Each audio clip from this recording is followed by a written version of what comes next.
mga kaalyadong bansa ng Hamas, lalo na ang bansang Iran. Ayon pa sa Amerika, handa itong aatake anumang oras kapag makialam ang Iran at ang ibang mga teroristang bansa sa giyera ng Israel at Palestine.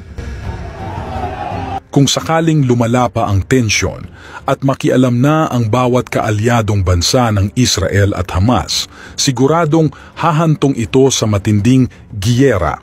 Posibleng gagamitin ng mga makapangyarihang bansa ang kani-kanilang nuclear weapons kapag hahantong na sa sukdulan ng labanan. Kaya naman, dapat mong malaman kung gaano kalakas ang kanilang nuclear weapons at ano ang magiging epekto nito sa mga matatamaan.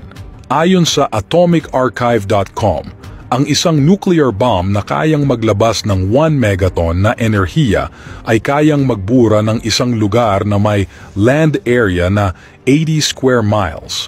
Ang nuclear bomb ay ang isa sa pinakamatindi at nakakatakot na sandata ng mga makapangyarihang bansa tulad ng Russia, Amerika, China, United Kingdom at iba pang mga bansa. Pero, ano nga ba ang nuclear bomb? Paano ito nabuo at gaano ito kalakas? Ang nuclear bomb ay isang proseso na tinatawag na fission at fusion. Ang nuclear bomb ay gawa sa dalawang klase na chemical. Ito ay ang uranium at plutonium.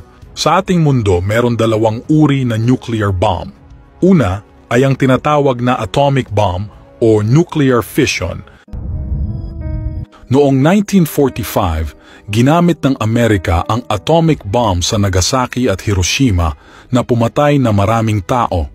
Ito ay para lang mapasuko ang leader ng Japan sa panahon ng World War II. Nangyayari ang pagsabog kapag ang isang atom ay pinaghiwalay o ang tinatawag nilang fission. Ang paghihiwalay na ito ay nagresulta ng pagbuo ng isang napakalakas na enerhiya o pagsabog. Nangyayari ang mga paghihiwalay na ito gamit ang tinatawag na TNT. Ito ang kadalasang sangkap na ginagamit para sa pangpasabog.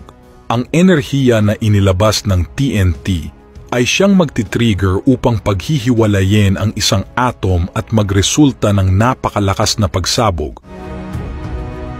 Subalit, ayon sa mga scientifico, kung gaano kalakas ang atomic bomb na ginamit sa Nagasaki at Hiroshima, ay magiging maliit lamang iyon kumpara sa isang klase ng nuclear bomb. Ito naman ay ang